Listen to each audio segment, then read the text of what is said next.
Hey guys, I got another stapeliad I want to show you. This is called a Caralluma Schweinfurthii or something like that. But anyway, this one had a flower open up about 3 or 4 days ago. Then it had another flower opened up, I think today or yesterday. But I wanted to show you the plant. The plant is kind of oblong looking. It's got little spines on it, but they're not really, they won't hurt you. But the plant itself is kind of rubbery like the hernias and the Duvalias and all those other ones. But anyway, this is a plant. This was started from cutting from eBay, and as you can see, it's light green with darker green bands in the stems, and then you got these little spiky looking things that grows off of it. But as I said, this one did bloom. There's a couple of buds right there at the tip. But I wanted to show you the actual flower on this one. They're not very big, but they are pretty. They're orange with darker stripes on them. And again, this is Caralluma Schweinfurthii, I believe is how you pronounce the name on it. So this is what the flower looks like. Very, very, very tiny flowers. They're not even as big as my fingernail here. It was pretty cool. I don't really smell anything coming off of it, so. And of course, this one will root. This is one that roots wherever it touches the ground too. See all these little bumps right there is roots trying to come out. Whenever the plant gets wet, it'll form those little buds on there, and it'll start a whole new plant. They come apart really easy too, so you have to be careful with this one. But I thought this one was kind of cool. I haven't made a video of this one yet, but that's the flower. They're probably a little less than ½ an inch wide. I like this one because it's orange.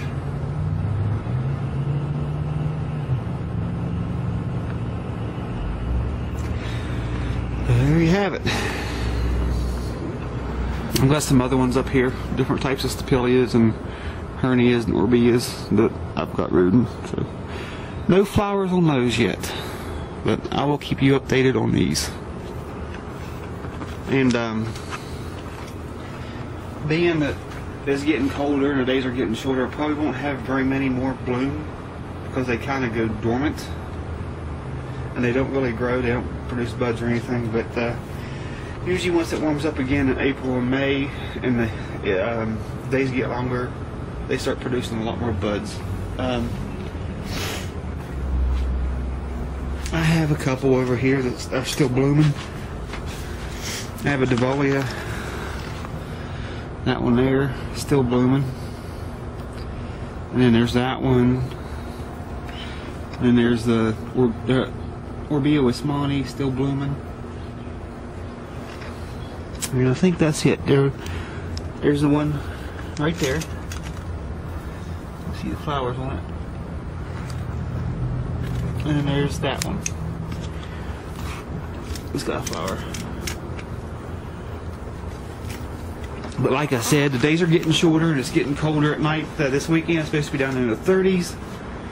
So I don't think I'm gonna get many more flowers off of these this year. I probably will next year because everything has started to grow new stems and started to root better.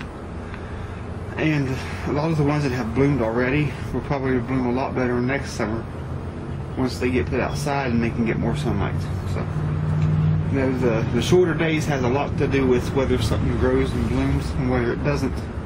Some plants normally don't do that good when the days get shorter, but during the summer, whenever days start getting longer, they'll start growing better and they'll start producing more blooms. So, but there are some plants that don't bloom during the summer. The Ripsalis species of plants I've got, which this is a Ripsalis. This one is a angel hair, what I call angel hair's pasta Ripsalis. It's really, really thin. This is one of the smallest ones I've ever seen.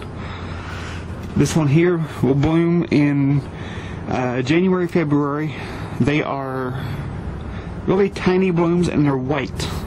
And there's another one back there hanging up. Don't know if you can really see this, but this one's got fruit on it from where the flowers were on there this past winter. But these do bloom during the winter. Most of the Ripsalis bloom during the winter. I think they like the shorter days, so that's what actually triggers the bloom cycle. But I've got a few things that blooms during the winter. I've got this here. I did a video on this a while back. This is the morning glory tree. This one's blooming. The desert rose will often bloom during the winter. The orchids will start doing real good during the winter and start blooming. The cooler weather during the winter helps the flowers on the orchids last longer. And I've also got another plumeria right here. This plumeria is starting to set buds again. It's bloomed in this spring.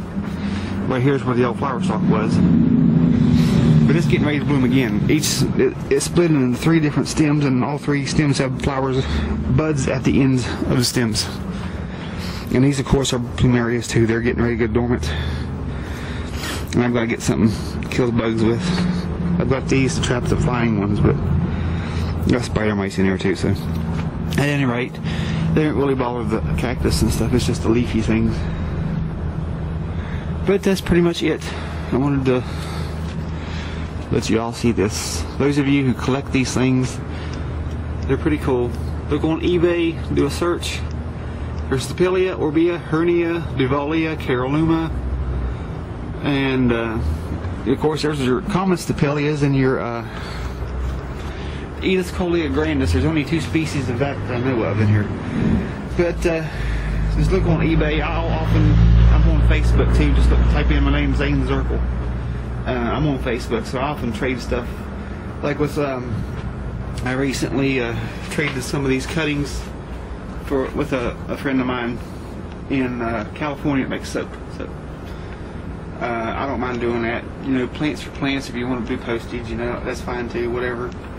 I'll trade with anybody that's got something I want that they don't have, or that I don't have it, and I have something that they want that they don't have. So anyway, I'll keep you updated. If I have anything else that blooms, I'll let you know. I'll post a video of it. Just keep watching the channel and see what else has been uploaded. So that's it for now. See you later, guys.